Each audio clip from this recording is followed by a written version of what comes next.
პირადი სიმპათიები თუ პირადი ანტიპათიები ამ შემთხვევაში აუცილებლად გადაიდება გვერდზე, რაც არის ჩვენი ქვეყნისთვის, ჩვენი მოქალაქეებისთვის მნიშვნელოვანი. გასაგებია თქვენი, აი მე უკაცრავად ბოდიშს ვიხდი, გვაპატიეთ.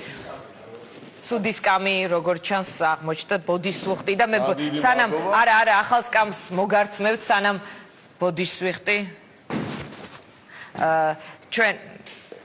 ჩვენ ბოდიშს ვიხდით ჩვენ სტუმარს. ბანო ალექსი ისედაც რთული წელი იყო და მე პირადად გიხდით ბოდიშს ამ უხერხულობისთვის და ხარვეზისთვის. მე მაქვს თქვენთან ბოლო შეკითხვა, გთხოვთ დაბრძანდით.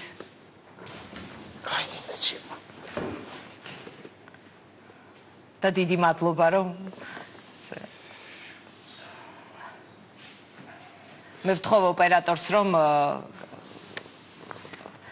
მე ვთხოვ ოპერატორს რომ ბატონ ალექსის მიეხმაროს, ეს თქვა ტექნიკურად დაუბრუნდეს ფორმას. ბატონ ალექსი, ბოლო შეკითხვა მაქვს თქვენთან ასეთი, ორ პარტიული, ორ სპექტრის მოკლედ ცნობისკენ მიდის, მაგალითად ქართული ოცნება, როცა აქვეყნებდა კვლევებს, სადაც ბოლოს გამოაქვეყნა, სადაც მხოლოდ